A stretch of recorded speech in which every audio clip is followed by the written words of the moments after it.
What would you do if you were born into a world where your existence meant nothing more than labor, where your children could be taken from you at any moment, where your voice was silenced before you could even speak?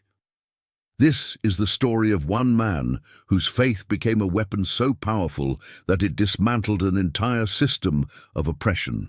A man who transformed from a broken soul into a liberator of thousands. A man whose name would echo through history as a testament to what faith, when combined with unwavering courage, can accomplish. This is the story of Jonathan and how he freed everyone from the chains of slavery through the power of belief. The year was 1835, and across the American South, a system of human enslavement had reached its brutal peak. Millions of people, stolen from their homeland or born into bondage, worked from sunrise to sunset in conditions that stripped away their humanity piece by piece. The cotton fields stretched endlessly across the landscape, white with the crop that fueled an economy built on stolen lives and broken spirits. This was a world where human beings were bought and sold like cattle, where families were torn apart on auction blocks, where the color of your skin determined whether you were considered a person or property. In this world of darkness lived a man who would later be known as Jonathan the Liberator, though at this time he was simply called John, a name given to him by those who owned him because they couldn't be bothered to remember the name his mother had whispered to him as a baby. John was born on a massive plantation in Mississippi called Thornwood Estate, a place that looked beautiful from the outside with its grand white mansion and manicured gardens, but was a hell on earth for the 300 souls held captive there. John's earliest memories were saturated with pain. He remembered his mother's face, beautiful and strong, but always carrying an expression of deep sorrow that no child should have to witness in their parents' eyes. He remembered his father, a man of incredible physical strength, whose back bore the scars of countless punishments, whose eyes had lost their light years before his body gave out. John was only 7 years old when his father died, worked literally to death in the fields, his body simply refusing to continue under the impossible demands placed upon it. The plantation was ruled by a man named Augustus Thornwood, a wealthy landowner who prided himself on his religious devotion and social standing in the community. Augustus attended church every Sunday, quoted scripture with ease, and considered himself a godly man. Yet he saw no contradiction between his professed faith and the fact that he owned human beings, that his wealth was built on their suffering, that his comfort came at the cost of their agony. This hypocrisy was not unique to Augustus, but was woven into the very fabric of the society that supported and defended the institution of slavery. If you're already feeling the weight of this story, if something inside you is stirring at the injustice of what you're hearing, then I need you to do something important right now.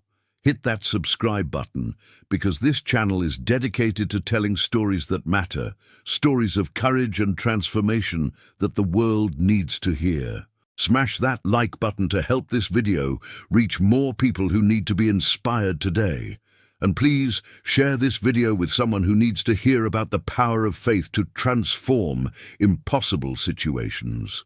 Your support literally changes lives by spreading these messages of hope. Now let's continue with Jonathan's remarkable journey. John grew up learning to hide his feelings, to bury his thoughts, to make himself invisible. This was survival. Any sign of intelligence could be dangerous, as enslaved people were deliberately kept ignorant, forbidden from learning to read or write, prevented from accessing knowledge that might awaken them to the injustice of their situation. Any show of emotion could be interpreted as insolence and met with swift punishment. Any act of defiance, no matter how small, could result in consequences too terrible to contemplate. But despite the efforts to strip away his humanity, despite the systematic attempt to reduce him to nothing more than a working animal, John possessed something that could not be taken from him. Deep within his soul burned a tiny flame of hope. kept alive by his mother during the years before she too was taken from him, sold to a plantation in another state when he was 12 years old. The day they took her was the day something broke inside John, but it was also the day something else began to grow. His mother's final words to him, whispered frantically as the slave traders dragged her toward the wagon that would carry her away forever, were about faith. She told him that no matter what happened, no matter how dark things became, there was a power greater than any earthly master, a force of love and justice that saw him, knew him, valued him. She told him to hold on to faith like a drowning man holds onto a piece of driftwood, because that faith would one day carry him to freedom. At the time, those words seemed like desperate comfort, the kind of thing a mother says to her child to ease an unbearable parting, but those words planted a seed that would later grow into something world-changing. For years after his mother's departure, John existed in a kind of fog. He worked the fields mechanically, his hands moving through the motions, while his mind retreated to some distant place where the pain couldn't reach him. He witnessed horrors that would break most people. He saw children no older than 5 years old forced to work in the fields. He saw women subjected to abuses that there are no adequate words to describe. He saw men beaten until they could barely stand, then beaten more for not working fast enough.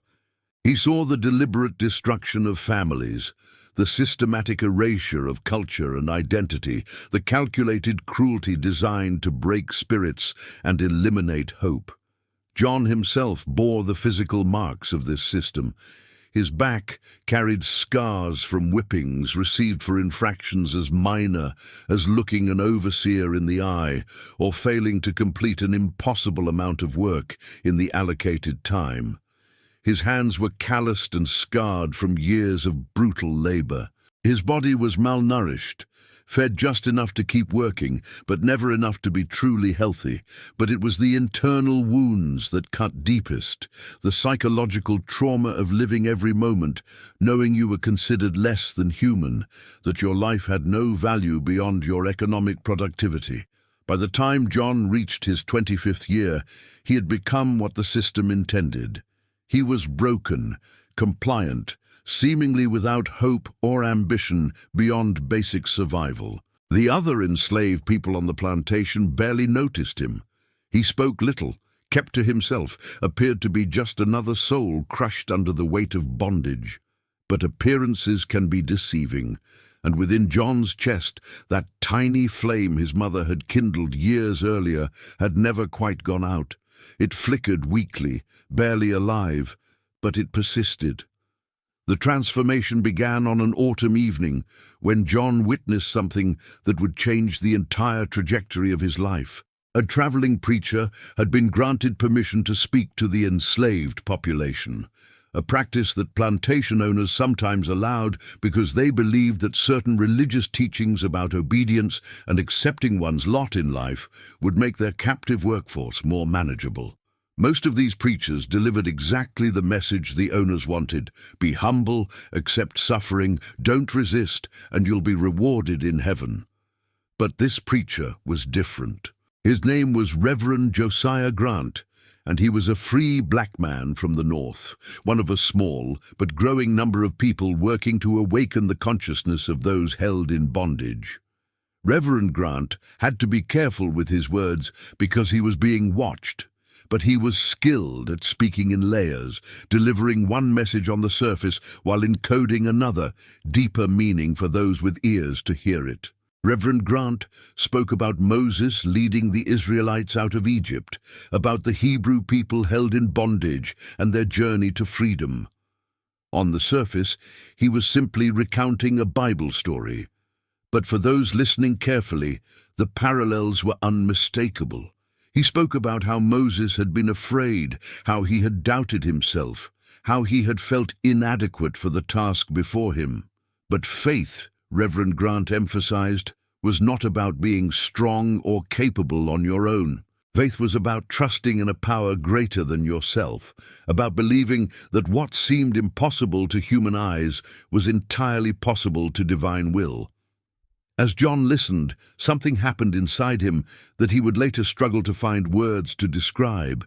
It was as though a door that had been locked his entire life suddenly swung open, flooding a dark room with light. For the first time in years, perhaps for the first time ever, he felt something other than despair. He felt a stirring of possibility, a whisper that maybe his mother had been right, that maybe there was more to existence than endless suffering, that maybe, just maybe, change was possible. After the sermon, John did something uncharacteristic. He approached Reverend Grant, risking notice and potential punishment. The Reverend looked at John with eyes that seemed to see straight into his soul, and in a voice barely above a whisper, he said something that would haunt and inspire John for the rest of his life. He said that God was raising up leaders from among the oppressed, that the time was coming when the chains would be broken, and that every person had a choice to make about whether they would be part of that liberation or remain in bondage of their own acceptance. Reverend Grant gave John something before he left the plantation, a small scrap of paper with a Bible verse written on it. "The Spirit of the Lord is upon me, because he has anointed me to proclaim good news to the poor. He has sent me to proclaim liberty to the captives." It was an incredibly dangerous thing to possess, as enslaved people were forbidden from reading, but John hid it carefully, taking it out in secret moments to study the words he was slowly teaching himself to decipher. This verse became his anchor, his declaration of purpose, his roadmap for the journey ahead. The change in John was not immediate or dramatic. He didn't suddenly become bold or outspoken. Instead, something more subtle occurred. He began to pay attention in a new way, to notice things he had previously allowed to pass by unexamined.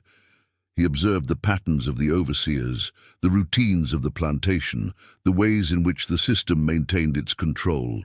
He listened to conversations between other enslaved people, hearing not just their words, but the despair and hopelessness that colored their voices.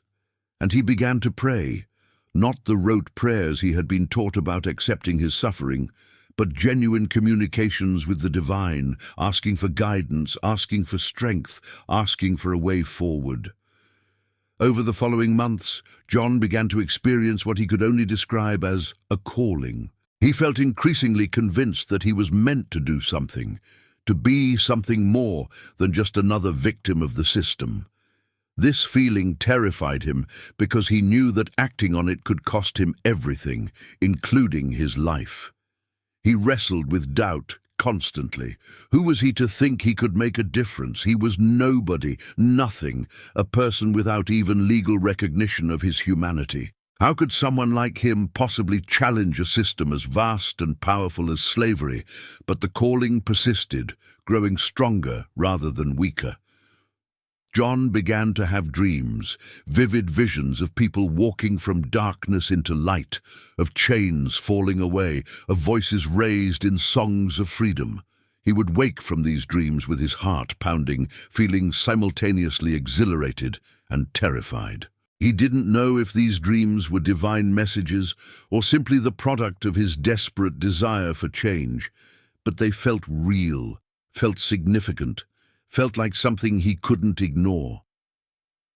John began to test his faith in small ways. He started speaking words of encouragement to other enslaved people, carefully, quietly, in moments when they wouldn't be overheard. He would remind an exhausted field worker that they were more than their labor, that they had inherent value that no master could diminish. He would comfort a mother grieving the sale of her child by sharing his conviction that their suffering was seen and would not be forgotten, that justice, though delayed, would eventually come. These small acts of spiritual resistance were his first steps toward becoming the man he was meant to be. The response to these small offerings of hope was mixed. Some people were too broken to receive them, too worn down by years of suffering to believe that anything could ever change. They looked at John with pity, seeing him as a fool who would learn harsh lessons when reality crushed his naive optimism. Others, however, responded differently. They felt something awaken in them when John spoke, that same tiny flame of hope beginning to kindle in their own chests. A community began to form, subtle and secret, of people who dared to believe that their current reality was not their permanent destiny. Among those who responded to John's message was a woman named Eliza, who worked in the main house as a cook. Eliza had been enslaved her entire life, born on the plantation 40 years earlier. She had seen countless attempts at resistance crushed, witnessed the brutal consequences of defiance, and learned to keep her head down and survive. But something about John's quiet conviction touched something in her that she thought had died long ago.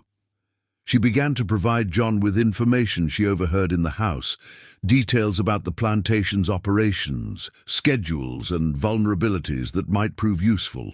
Another early believer was a young man named Daniel, barely 18 years old, who had been separated from his family just a year earlier.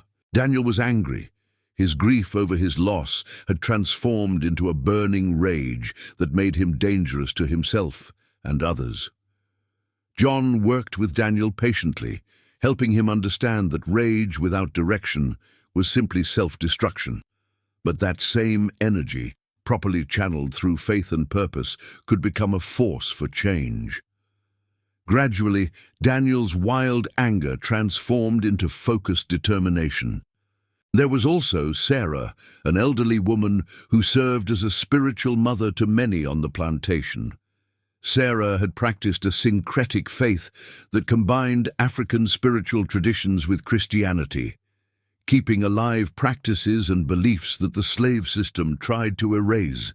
She recognized something special in John, a calling that she had seen only a few times in her long life. Sarah became John's spiritual mentor, teaching him how to access deeper levels of faith, how to maintain hope in the face of crushing circumstances, how to hear the still, small voice of divine guidance amid the chaos and suffering of daily life. We've reached a crucial turning point in Jonathan's transformation, and I want to make sure you're still with us on this journey. If you're inspired by how faith is beginning to change, not just one man, but an entire community, then I need you to take action right now. Subscribe to this channel if you haven't already, because we're committed to bringing you more stories of courage and transformation. Hit that like button and leave it blue because it tells us you want more content like this. Drop a comment below telling us what part of Jonathan's story has impacted you most. And share this video on every platform you can, because someone in your network needs to hear this message today. The algorithm rewards engagement, so your likes, comments, and shares literally help us reach more people with these powerful stories. Now let's continue with the remarkable events that follow. As months passed, John's secret community of believers grew. They would meet in the dead of night, in hidden locations around the plantation, coming together to pray, to encourage one another, to nurture the hope that was beginning to take root in their souls. These gatherings were extremely dangerous. If discovered, everyone involved would face severe punishment, possibly death. But the risk seemed worth it, because for the first time in their lives, these people felt truly alive, connected to something larger than their individual suffering. John emerged as the natural leader of this group, not because he sought leadership, but because his faith was so evident and contagious. He would share the verses he had memorized, interpret them in ways that spoke directly to their situation, and lead them in prayers that acknowledged their pain while declaring confidence in ultimate liberation. He taught them songs, spirituals that on the surface seemed like simple religious hymns, but contained coded messages about freedom and resistance. These songs would later become anthems of the abolitionist movement, their words carrying double meanings that communicated hope to the oppressed while seeming innocuous to the oppressors. But faith, John taught his growing community, was not just about feeling good or maintaining hope. It required action. He began to prepare them for what he increasingly felt was coming, an opportunity for freedom that would require courage to seize. He didn't know what form this opportunity would take or when it would come, but he was certain it was approaching. He could feel it the way animals sense an approaching storm, an electricity in the air, a building tension that suggested something significant was about to happen. The first real test of John's leadership and the community's faith came when one of their members, a man named Thomas, was scheduled to be sold away from the plantation. Thomas had a wife and 3 young children, and his sale would destroy his family. The community gathered in emergency session, praying desperately for intervention, for some way to prevent this tragedy. John felt enormous pressure. His teachings about faith and divine intervention were now being tested. Would God actually act, or had he been giving people false hope? On the morning Thomas was to be taken away, something extraordinary happened. The slave trader who was supposed to collect Thomas never arrived. His wagon had broken an axle on the road to the plantation, a seemingly random mechanical failure that delayed him by a full day.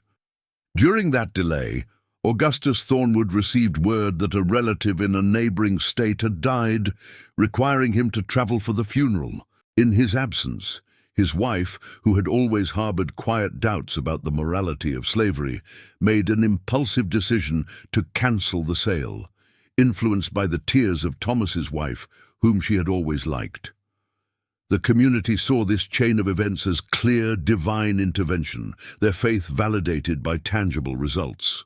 Thomas remained with his family, and the story of this deliverance spread through the enslaved community, reaching people beyond John's immediate circle. Suddenly, more people wanted to hear what John had to say, wanted to be part of this group that seemed to have access to power beyond the physical realm.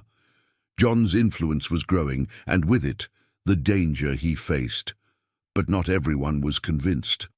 There were those among the enslaved population who saw John's growing influence as dangerous, worried that his activities would bring trouble down on everyone. A man named Marcus, who served as a driver, a position of authority among the enslaved that came with certain privileges, viewed John with suspicion and contempt.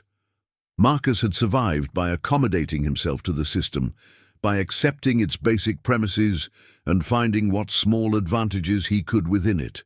John's message threatened that accommodation, suggested that Marcus's survival strategy was actually a form of spiritual death. The tension between John and Marcus came to a head when Marcus threatened to inform the overseers about John's secret meetings. This represented a crisis. If Marcus carried out his threat, everything John had built would be destroyed, and many people would suffer terrible consequences. The community gathered to decide how to respond. Some wanted to threaten Marcus, to use fear to ensure his silence. But John argued for a different approach. He insisted that they should reach out to Marcus not with threats, but with love, that they should try to help him understand that his safety within the system was an illusion, that true security could only come through solidarity with his brothers and sisters. John went to Marcus alone, an act of incredible courage and faith. He spoke to Marcus not as an adversary, but as a fellow sufferer, acknowledging the validity of Marcus's fears while gently challenging his assumptions. He shared his own journey from despair to hope, described his calling, and invited Marcus to join them rather than oppose them. It was a tense conversation that could have gone badly in many ways. But something in John's genuine care for Marcus's soul broke through the other man's defenses. Marcus didn't immediately join the community, but he didn't betray them either, choosing watchful neutrality over active opposition. This incident taught John important lessons about leadership and the complexity of liberation. He realized that not everyone would be ready to embrace freedom, that years of conditioning created genuine psychological barriers, that some people's survival strategies made them resistant to change, even when that change was in their best interest. He learned that patience and compassion were as important as courage and conviction.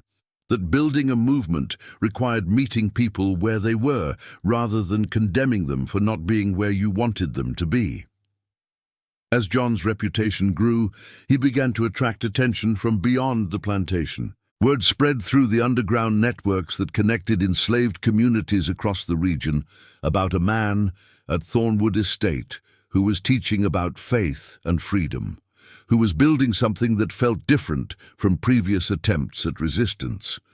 This attention brought both opportunities and dangers. It meant that John's influence could extend further, but it also meant that the authorities were becoming aware of his existence. A turning point came when John made contact with members of the Underground Railroad, the secret network that helped enslaved people escape to free states and Canada. A conductor named William, himself an escaped slave who risked his freedom to help others, made his way to Thornwood Estate specifically to meet John. William had heard the stories and wanted to assess whether John was the real thing or just another dreamer who would get people killed with poorly planned escape attempts. The meeting between John and William was profound for both men. William had seen many would-be liberators, people whose courage exceeded their wisdom, whose passion led to reckless actions that ended in tragedy. But he recognized something different in John. A spiritual depth combined with practical wisdom that suggested he might actually be capable of leading people to freedom successfully. William shared information about escape routes, safe houses, and contacts in free territory. He also shared harsh truths about the difficulties and dangers of escape, the reality that many attempts failed, that the consequences of capture were horrific. John absorbed all of this information, but he told William something that surprised the hardened conductor. He said that his calling wasn't primarily about escape, about leading a small group of people to freedom in the North. He felt called to something bigger, more radical. He believed that the entire system of slavery was about to face divine judgment, that God was preparing to bring it down, and that he was meant to be an instrument of that collapse. He spoke about not just freeing individuals, but liberating everyone, about not just escaping the system, but destroying it. William was skeptical. He had heard revolutionary talk before, and it almost always ended badly. He warned John that taking on the system directly was suicidal, that the forces supporting slavery were too powerful, too entrenched, too willing to use violence to maintain their control. But he also admitted that he felt something in John's presence, a certainty and power that was difficult to dismiss. He agreed to maintain contact, to provide support and resources, even though he doubted John's broader vision could succeed. John's belief in imminent systemic change was not based on naivety, but on spiritual conviction, combined with careful observation of social and political trends.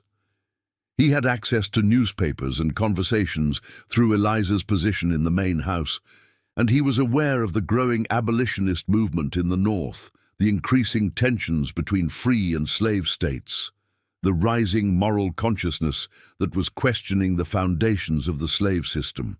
He saw these as signs that the time was coming for a great reckoning, and he felt called to help prepare his people for that moment.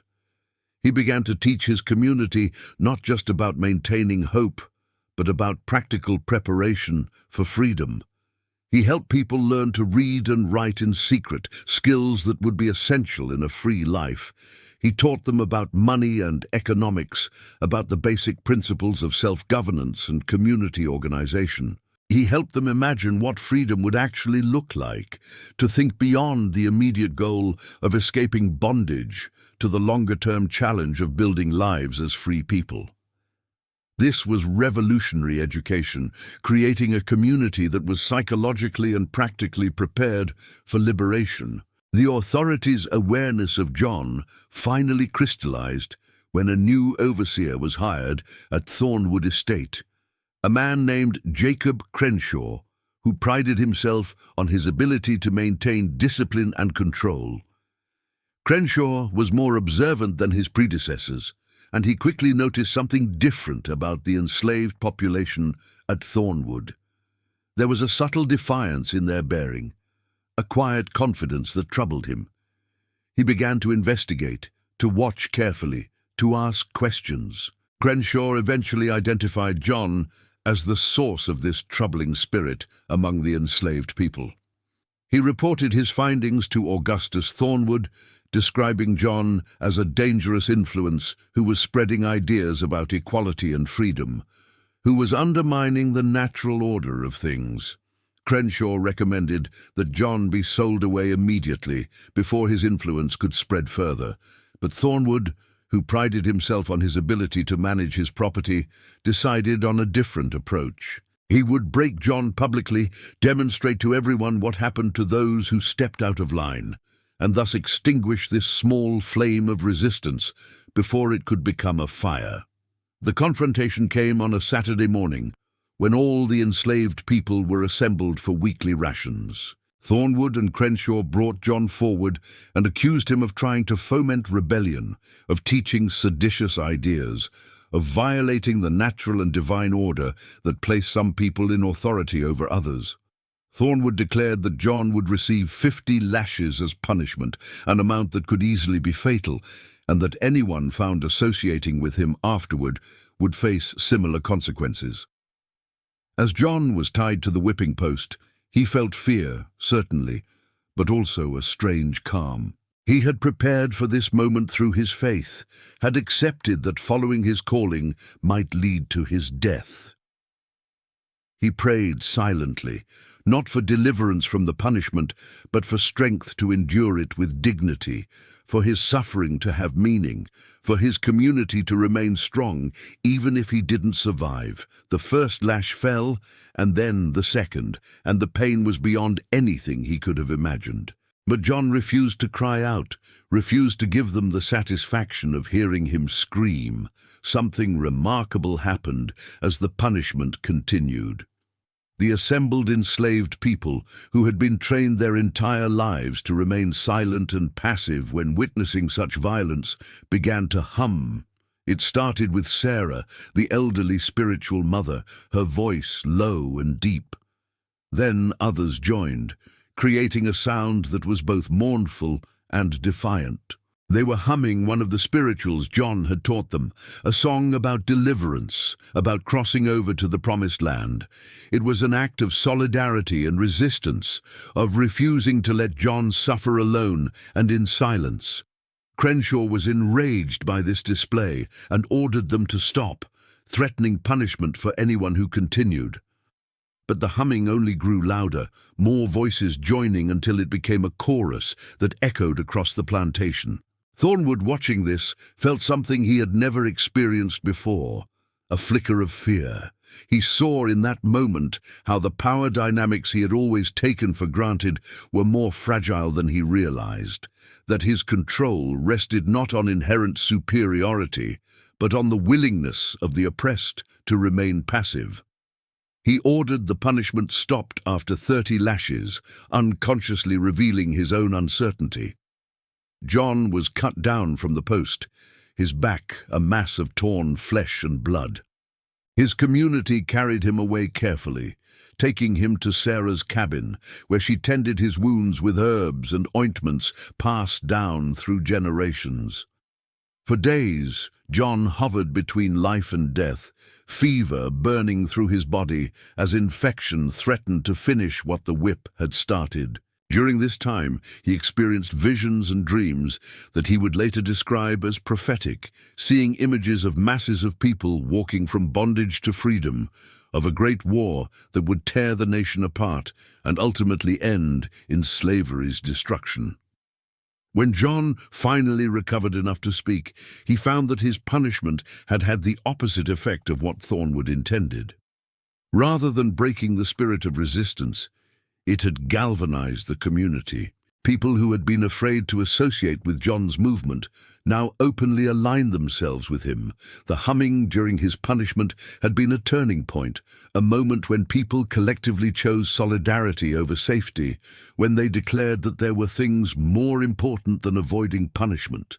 that their shared humanity and hope for freedom were worth defending even at great personal cost. Now we're entering the most dramatic and transformative phase of Jonathan's story, where faith moves from personal conviction to collective action, where hope transforms into liberation.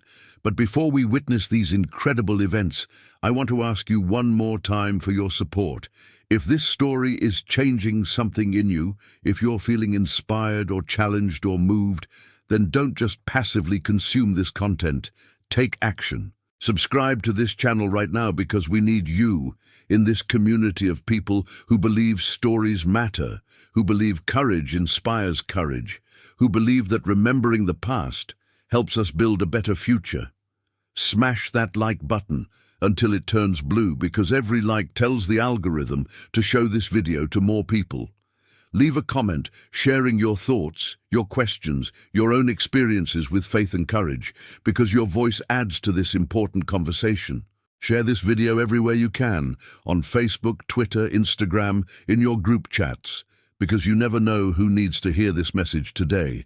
Your engagement literally changes lives by spreading these powerful narratives of human courage and divine power. Now let's see how Jonathan leads his people from captivity to freedom.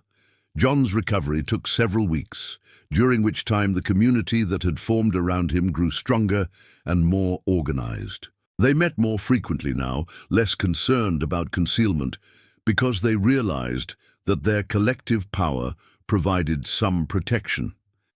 If the authorities punished everyone who attended these meetings, they would cripple their own workforce. This calculation gave the community a degree of freedom they had never experienced before, though everyone understood this situation was temporary and unstable. During his recovery, John refined his vision for what was coming. He became convinced that they needed to do more than simply prepare individuals for freedom when it arrived. They needed to actively participate in bringing about the conditions for liberation. This meant more than escape. It meant resistance, testimony, bearing witness to the injustice of slavery in ways that would make the system unsustainable. John began to develop a strategy that was simultaneously spiritual and practical, that combined faith in divine justice with human action to advance that justice. The first major step in this new strategy was documentation. John, with Eliza's help, began to secretly record the abuses occurring on the plantation. Eliza smuggled paper and pencils from the main house, and John, using the reading and writing skills he had developed in secret, created detailed accounts of the violence, family separations, inadequate provisions, and other cruelties that defined life at Thornwood Estate. This was extraordinarily dangerous, as possession of these documents would mean certain death, but John felt compelled to create a record that could later serve as testimony against the slave system. Simultaneously, John began to expand his network beyond Thornwood Estate. Through William and the Underground Railroad connections, he made contact with abolitionists in the North, including some who were willing to help get information about conditions in the South to newspapers and churches. John began to supply them with his documented accounts, which were eventually published, shocking Northern readers with the brutal reality of slavery and strengthening the abolitionist cause. In this way, John's faith translated into action that had ripple effects far beyond his immediate circumstances. John also began to organize what he called spiritual resistance. This involved teaching the community to maintain their human dignity and cultural identity despite the system's efforts to strip these away. He encouraged people to use their African names in private, to share stories and traditions from their heritage, to maintain family bonds even when authorities tried to destroy them. He helped people understand that even if they couldn't yet be physically free, they could be spiritually free, maintaining their inner liberty even while their bodies remained in bondage. One of the most powerful forms of this spiritual resistance was the continued development of the spirituals. John worked with Mary, a woman with an incredible voice and gift for music, to create songs that served multiple purposes. On the surface, they were religious hymns acceptable to the authorities, but they contained coded messages about resistance, escape routes, and encouragement to maintain hope. These songs spread from plantation to plantation, creating a shared culture of resistance that united enslaved people across geographic distances. The authorities often encouraged the singing, not realizing they were facilitating the spread of revolutionary ideas. As John's influence grew, he faced new challenges. Success brought visibility, and visibility brought danger. There were reports that slave catchers were being specifically tasked with capturing John, that substantial rewards were being offered for information about his activities. Some members of his community urged him to flee north to safety, arguing that he had done enough, that he deserved to save himself. But John felt his calling was not yet complete, that there was more he needed to accomplish before his work was done. The situation reached a crisis point when Augustus Thornwood received a visit from his son Marcus, who had been away at university in the north. Marcus Thornwood Jr. had been exposed to abolitionist ideas during his education and had returned home with serious doubts about his family's way of life. Over dinner, he challenged his father on the morality of slavery, creating a heated argument that Eliza overheard and reported to John. This internal conflict within the Thornwood family represented a microcosm of the larger tensions tearing apart the nation, and John saw it as a sign that the system was beginning to crack from within. John made a bold decision to try to speak with Marcus Jr., to see if this conflicted young man might become an ally. Through Eliza's help, a secret meeting was arranged in the plantation's chapel late one night. When Marcus Jr. arrived and saw John, he was shocked. He had expected some sort of wild revolutionary, but instead found a man whose calm dignity and evident intelligence challenged everything his father had taught him about the supposed inferiority of enslaved people. The conversation between John and Marcus Jr. lasted for hours. John shared his story, his faith, his vision for justice. He did not beg or plead, but simply bore witness to the truth of his experience and his conviction that the slave system violated divine law and human dignity. Marcus Jr. was deeply moved and conflicted. He wanted to help, but feared his father's reaction, feared the social consequences of betraying his class and family. John did not pressure him, but simply asked him to think about where he stood, to examine his conscience and his faith, and to act according to his deepest convictions. Marcus Jr. left that meeting changed but uncertain about what to do with his new awareness. In the following weeks, he found himself unable to unsee what John had shown him, unable to unhear the truth that had been spoken. He began to subtly undermine his father's authority, questioning decisions, suggesting more humane treatment of the enslaved people, creating friction that further destabilized the plantation's functioning. Though Marcus Jr. never became a full ally, his internal conflict and small acts of resistance were part of the larger process of the system undermining itself.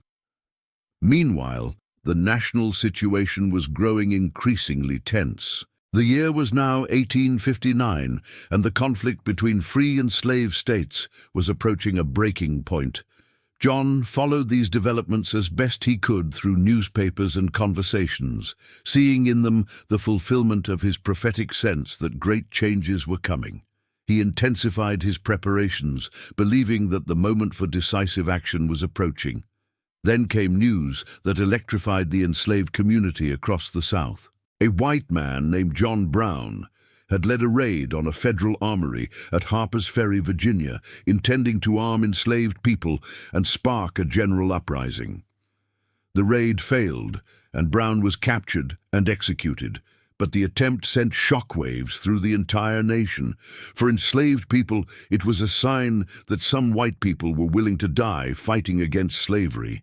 For slaveholders, it confirmed their worst fears about abolitionist intentions and hardened their resolve to defend their system at any cost. John was inspired by Brown's sacrifice, even as he recognized the tactical failures of the raid. He saw in Brown's action a model of faith-driven resistance, of being willing to put one's life on the line for the cause of justice. He began to speak more openly about the possibility of direct action, of not waiting passively for freedom to be granted, but actively seizing it. This represented a shift from his earlier emphasis on spiritual preparation and documentation to a more militant readiness for physical confrontation if necessary. The community was divided about this shift. Some, particularly the older members who had seen many attempts at resistance, crushed brutally, counseled caution, and continued patience. Others, especially the younger people whose entire lives had been lived in bondage, were eager for action, even reckless action. John had to navigate these different perspectives, maintaining unity while preparing for the moment he felt was rapidly approaching. That moment came in November of 1860 when Abraham Lincoln was elected president on a platform that opposed the expansion of slavery. The South erupted in fury and fear. Within weeks, Southern states began seceding from the Union, forming their own confederacy dedicated to preserving slavery. War was coming, everyone could feel it, and John knew that this chaos would create opportunities for liberation that had never existed before. John called a meeting of his entire community, the largest gathering they had ever risked. Over 150 people crowded into a tobacco barn on the edge of the plantation, everyone understanding that this was a pivotal moment. John stood before them, his presence commanding despite his modest appearance, and spoke with a power and clarity that came from years of preparation and absolute certainty about his calling. He told them that the time had come for action, that the war approaching would tear apart the nation, and in that tearing apart would come their opportunity for freedom. He explained that they needed to be ready to act decisively when the moment arrived, that freedom would not be handed to them, but would have to be claimed through their own courage and determination. He acknowledged the risks, the dangers, the possibility that some would not survive the struggle ahead. But he emphasized that living in bondage was itself a kind of death, that true life required freedom, and that they had a moral obligation to seize the moment that was coming. The response was powerful. People stood one by one, testifying to their readiness, declaring their commitment to the cause of liberation. Old and young, men and women, those who had been enslaved for decades and those recently born into bondage, all united in determination to be free. It was a moment of collective transformation, where a group of individuals became a unified people with shared purpose and vision. The faith that John had been cultivating for years had finally reached critical mass. In the months that followed, as southern states seceded and both sides prepared for war, John's community made their own preparations. They stockpiled supplies, created hidden caches of tools and provisions, mapped out escape routes, and established contact with Union sympathizers in the region. They practiced moving silently and quickly, organized themselves into teams with specific responsibilities, and prepared mentally and spiritually for the challenges ahead. This was no longer just faith and hope, but faith manifesting as concrete planning and action. The Civil War began in April of 1861 with the Confederate attack on Fort Sumter. The news reached Thornwood Estate days later, and the reaction among the enslaved community was electric. This was it, the moment John had prophesied, the great upheaval that would create opportunities for liberation. But John counseled patience, reminding everyone that the war was just beginning, that they needed to wait for the right moment when confusion would provide maximum cover for their escape. As the war progressed, conditions on the plantation deteriorated. Many white men, including overseers, left to join the Confederate Army, leaving fewer people to maintain control.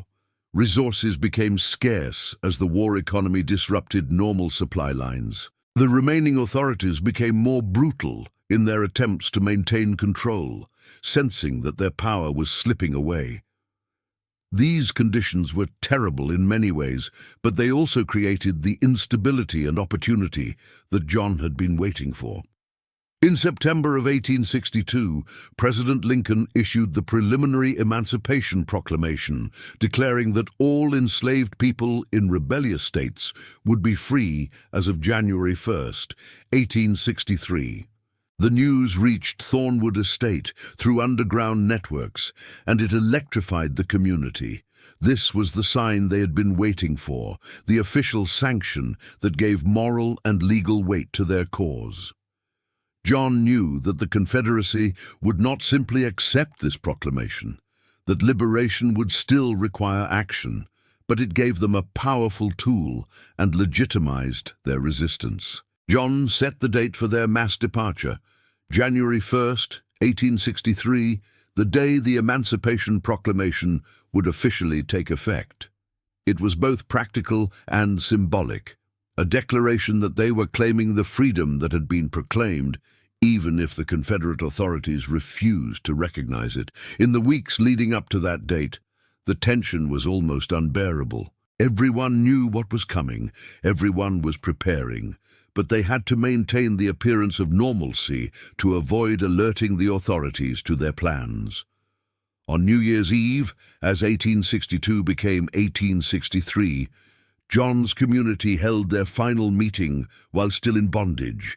They gathered in that same tobacco barn, but this time there was no fear, only determination and joy.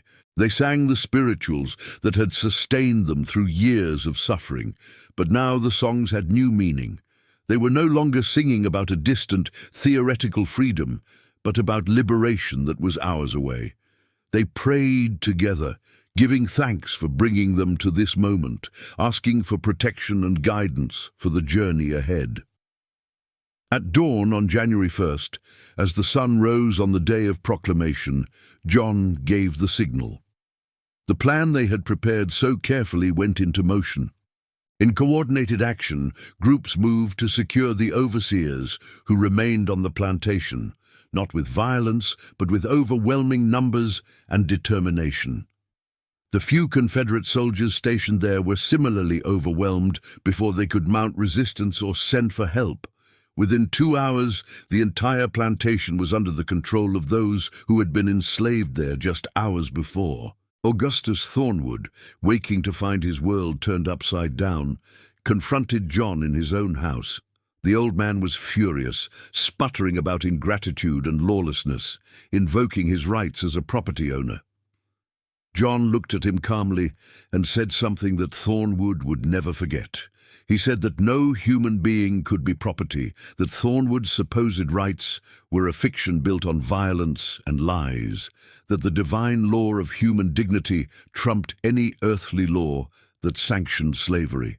He told Thornwood that he and his family would not be harmed, but that their time of power was over, that a new day had dawned. With the plantation secured, John led his people off the land where they had suffered for so long. Over 300 people, the largest mass escape in the region's history, walked away from Thornwood Estate as free people. They moved in organized fashion, following the routes they had planned, heading toward Union lines where they would be protected. It was a journey of roughly 60 miles, which they would have to cover while avoiding Confederate patrols and hostile civilians. The journey tested everything John had built over the years. There were moments of danger when Confederate soldiers came close to discovering them. There were challenges of moving such a large group, including many children and elderly people, quickly enough to stay ahead of pursuit. There were logistical problems of feeding and caring for so many people with limited resources, but the faith and preparation that John had instilled in his community sustained them. People helped each other, shared what little they had, maintained discipline and hope even when exhaustion set in. On the 4th day of their journey, they encountered a Union Army patrol. The moment of contact was tense, as the soldiers initially didn't know whether this large group of black people approaching their lines were friendly or some kind of Confederate trick. But when John explained who they were and what they had done, the Union soldiers welcomed them enthusiastically. Word of the mass escape from Thornwood Estate quickly spread through the Union camp and beyond, becoming one of the inspiring stories that strengthened Northern resolve to continue the war until slavery was completely abolished. John and his community were settled in a contraband camp, the term used for enslaved people who had escaped to Union lines. Conditions in these camps were far from ideal, with inadequate food, shelter, and sanitation, but they were free. For the first time in their lives, they could make choices about their own destinies. They could not be sold, could not be whipped, could not be separated from their families by the whim of a master. The joy of this newfound freedom, despite the difficult circumstances, was overwhelming. But John's work was not finished. He was now free, but there were still millions in bondage throughout the South. He felt called to continue his mission, to help as many people as possible reach freedom. He volunteered to serve as a scout and guide for the Union Army, using his knowledge of the region and his connections in the enslaved community to help liberate others. Over the next 2 years, he participated in numerous operations that freed thousands more people from bondage. John also became a powerful voice for the Union cause. He spoke at rallies and churches across the North, sharing his story and emphasizing that this war was fundamentally about human freedom and dignity, that it was a righteous cause worth the terrible cost in lives and treasure. His speeches were electric, combining personal testimony with prophetic vision, moving audiences to tears and strengthening their commitment to seeing the war through to victory. He became one of the most effective advocates for complete abolition, arguing that anything less than total freedom for all enslaved people would be a betrayal of the principles the war was supposedly being fought for.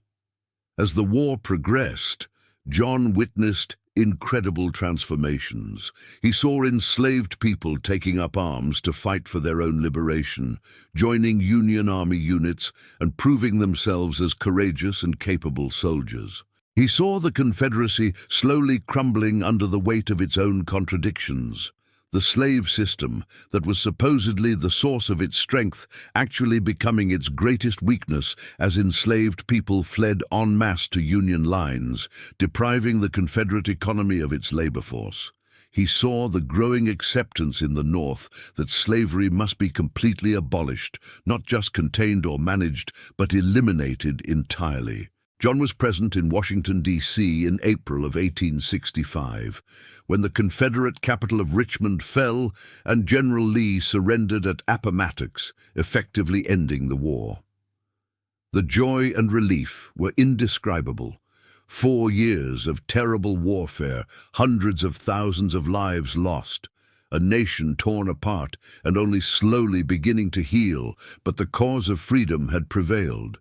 Slavery, that ancient evil that had poisoned American society from its founding, was finally being destroyed. The 13th Amendment, which would permanently abolish slavery throughout the United States, was making its way toward ratification.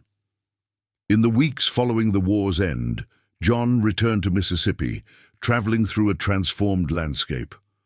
The plantation system that had defined the region was in ruins.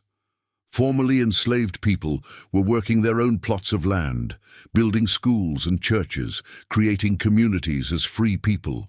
It was far from perfect, and John could see that enormous challenges lay ahead. Former Confederate supporters were already working to create new systems of oppression to replace slavery, and the struggle for true equality would continue for generations.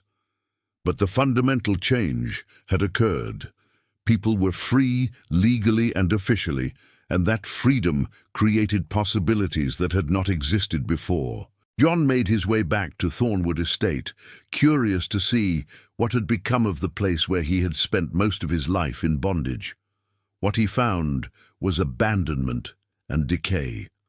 The grand house was empty, its windows broken, its rooms filled with debris. The fields had returned to wilderness, nature reclaiming what had been stolen from it. Augustus Thornwood had died during the war, his world collapsing around him, unable to accept that the order he had taken for granted was finished. His family had scattered, their wealth evaporated, their social position destroyed. Standing in the ruins of the plantation, John felt a complex mix of emotions. There was satisfaction, certainly, seeing the physical manifestation of slavery's defeat. But there was also sadness for all the suffering that had occurred in this place, all the lives damaged and destroyed, all the years stolen from people who deserved so much better. He thought about his mother, sold away decades earlier, wondering if she had lived to see freedom, hoping that wherever she was, she knew that her words to him had borne fruit, that the faith she had planted in his young heart had grown into a force that helped break the chains of slavery. John gathered with other formerly enslaved people from Thornwood Estate who had survived the war and returned to the area. Together, they held a ceremony in that old tobacco barn, where they had held so many secret meetings, where they had nurtured hope and planned liberation. They sang the spirituals that had sustained them, but now the songs were pure celebration. No hidden meanings or coded messages needed. They were free to sing about freedom openly, joyfully as free people. They prayed prayers of thanksgiving, acknowledging that their liberation had come through a combination of divine intervention and human action, through faith that inspired courage and courage that achieved freedom. As news of John's story spread, he became a symbol of what faith combined with action could accomplish. Churches across the nation invited him to speak. Newspapers wrote about his journey from slavery to freedom. Artists created images depicting the mass escape from Thornwood Estate. His name, Jonathan, which had replaced the slave name John, became associated with liberation and courage. But Jonathan himself remained humble, always emphasizing that he was simply an instrument, that the real power came from God, working through ordinary people who chose to be faithful and courageous. Jonathan dedicated the rest of his life to helping formerly enslaved people build free lives. He worked to establish schools, knowing that education was essential for people to fully claim their freedom. He helped organize economic cooperatives, understanding that political freedom without economic opportunity would be incomplete. He fought against the Black Codes and other attempts by former Confederates to recreate slavery under different names. He traveled constantly, speaking, organizing, encouraging, never resting, because he understood that freedom had to be defended and cultivated, that it was not a one-time achievement, but an ongoing commitment. In 1870, Jonathan married Eliza, the woman who had been so instrumental in his transformation, who had risked everything to support his mission. Together, they had 5 children, all born free, all educated, all raised with the understanding that they had a responsibility to honor the sacrifices of those who had made their freedom possible. Jonathan would tell his children stories about their grandmother, his mother, whose faith had planted the seeds that grew into liberation. He made sure they understood that they were part of a larger story, that their lives were built on the courage of previous generations. Jonathan lived to see the passage of the 14th Amendment, granting citizenship to formerly enslaved people, and the 15th Amendment guaranteeing the right to vote regardless of race. He witnessed the brief flowering of Reconstruction when black people participated in Southern governments and began to build institutions that served their communities. He also witnessed the tragic rollback of these gains as Reconstruction ended, and a new system of oppression called Jim Crow began to take hold. This filled him with sorrow, but not despair. He had learned through decades of struggle that progress was never linear, that setbacks were inevitable, but that the arc of history, pushed by faithful people, did bend toward justice. In his final years, Jonathan often reflected on his journey and what it taught him about faith. He would tell anyone who asked that faith was not belief without evidence, but trust in the face of evidence, confidence that the universe was ultimately ordered toward justice, even when circumstances suggested otherwise. He emphasized that faith required action, that it was not passive acceptance, but active participation in bringing about the reality one believed in. He taught that faith was not certainty, but commitment, choosing to act on hope even when doubt persisted, trusting the process even when the outcome was unclear. Jonathan also spoke about the communal nature of faith.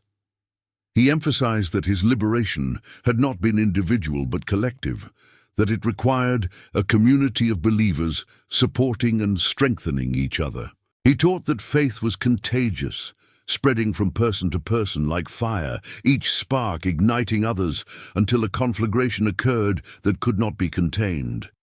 He warned against the kind of privatized faith that focused only on personal salvation while ignoring communal responsibility, insisting that true faith always manifested in concern for justice and the welfare of others. One of Jonathan's favorite sayings, which he repeated often in his later years, was that faith without action is dead, but action without faith is meaningless. He had seen both extremes. He had known people whose faith led them to passive acceptance of injustice, waiting for God to fix things while taking no responsibility themselves. He had also known people whose action was purely pragmatic, unmoored from any deeper sense of meaning or purpose, leading to cynicism and burnout. The synthesis of faith and action, each informing and strengthening the other, was the key to sustained resistance against injustice. Jonathan died peacefully in his sleep in 1895, at the age of 85. He had lived to see the official end of slavery, though not the achievement of full equality. His funeral was attended by hundreds of people whose lives he had touched, whose freedom he had helped secure, whose spirits he had inspired. They came from across the South and beyond, formerly enslaved people who had been part of his community at Thornwood Estate, soldiers he had served with during the war, students from the schools he had helped establish, people he had never met, but who had been inspired by his story. The ceremony was a celebration rather than a mourning, a recognition that Jonathan had lived fully and purposefully, that he had completed his calling and left behind a powerful legacy. They sang the spirituals he had loved, those powerful songs that had encoded messages of resistance and hope. They shared stories about his courage, his wisdom, his faith, and his unwavering commitment to justice.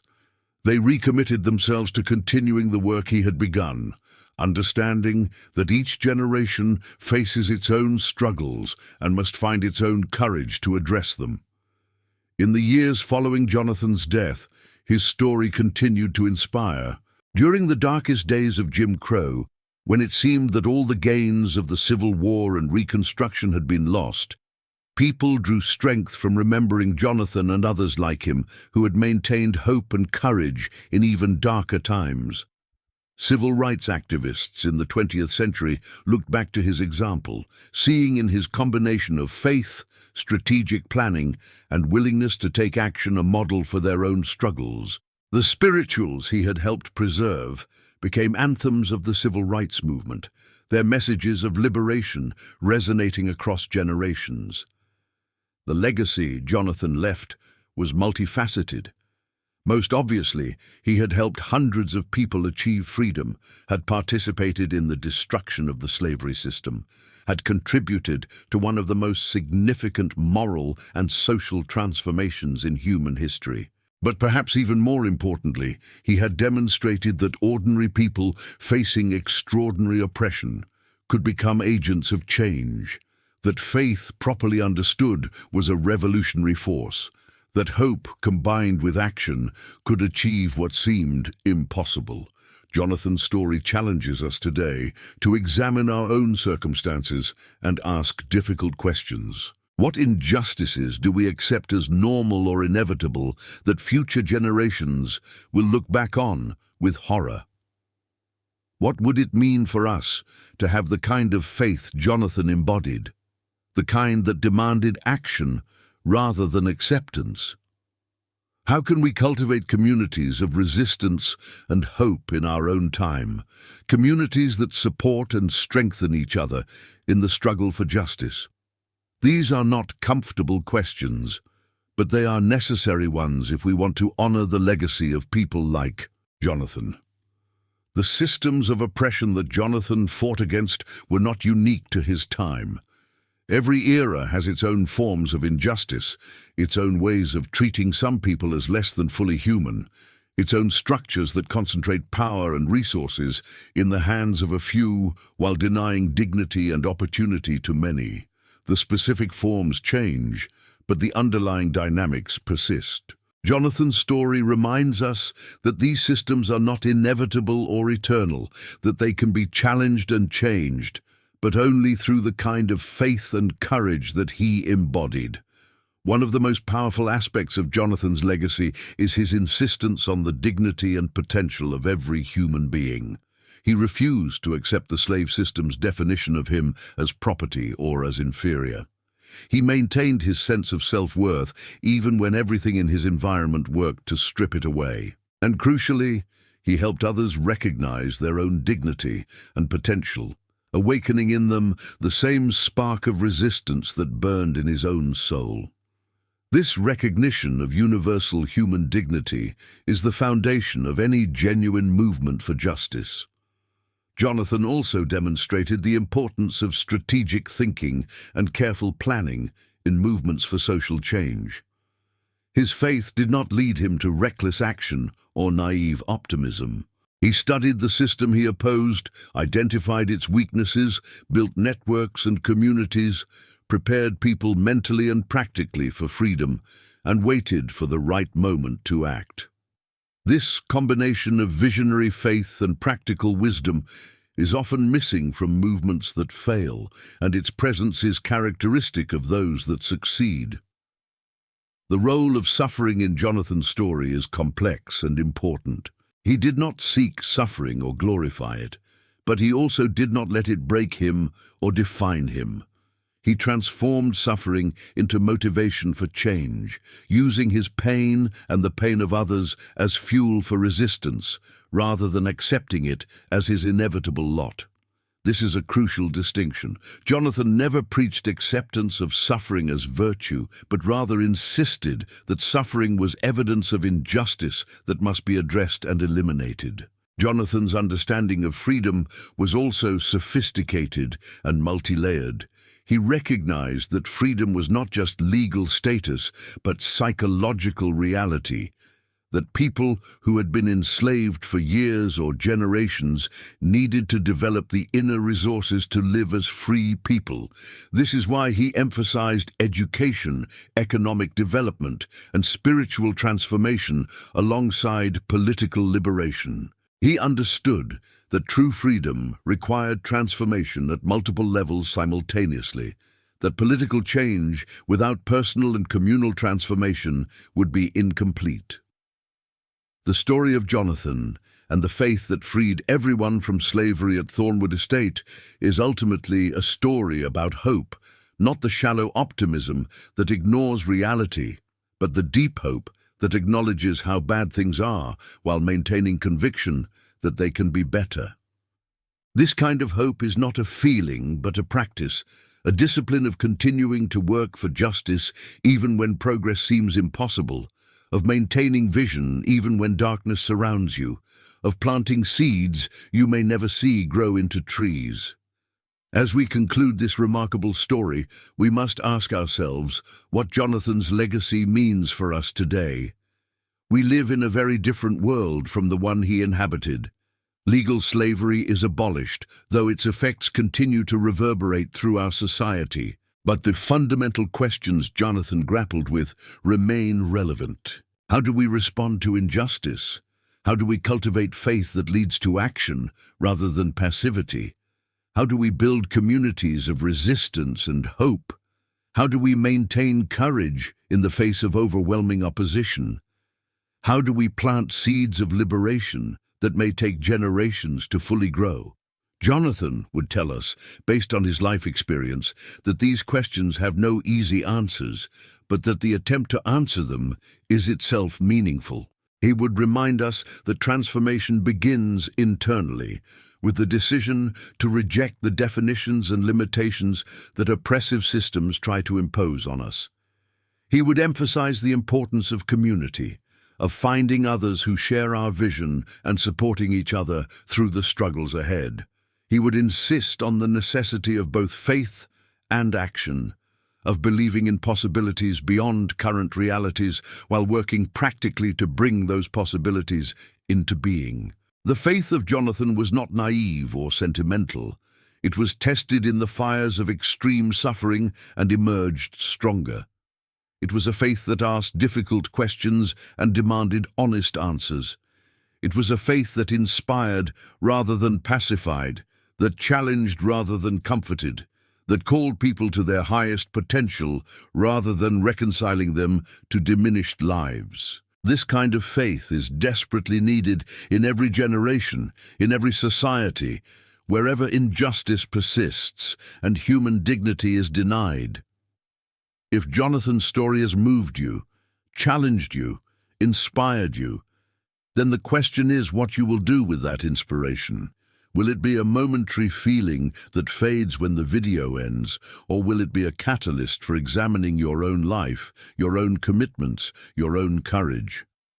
Jonathan would want his story to be more than entertainment or even education. He would want it to be a call to action, an invitation to join the ongoing struggle for justice that continues in different forms today. Before we end, I want to speak directly to you one final time. If you've made it this far in Jonathan's story, you're not a casual viewer. Something about this narrative has captured your attention and perhaps your heart. I'm asking you now to honor that connection by taking concrete action. Subscribe to this channel because we are committed to telling more stories like this, stories of courage and faith and transformation that the world needs to hear. Click that like button and leave it blue because it signals to the algorithm that this content matters, that these stories should be promoted and shared widely. Leave a comment below sharing what this story means to you, what questions it raises, what commitments it inspires. Your comment becomes part of the permanent record of how this story impacts people, and it encourages us to continue creating content like this. Most importantly, share this video everywhere you possibly can. Post it on every social media platform you use. Send it to friends and family. Share it in your church, your book club, your community groups. Because somewhere out there is someone who needs to hear Jonathan's story today, someone who is facing their own struggles with faith and courage, someone who needs to be reminded that transformation is possible, that injustice can be overcome, that one person's faith combined with action can change the world. Don't let this story end with you. Pass it forward. Let it ripple outward. Let Jonathan's legacy continue to inspire courage in hearts across the world. The story of Jonathan, who went from captivity to freedom and led everyone with him through the power of faith, is now part of your story. You carry it with you from this moment forward. It has become part of how you understand what human beings are capable of, what faith truly means, what courage looks like in action. The question now is what you will do with this gift you've been given. Will you let it change you? Will you let it challenge your assumptions and comfort?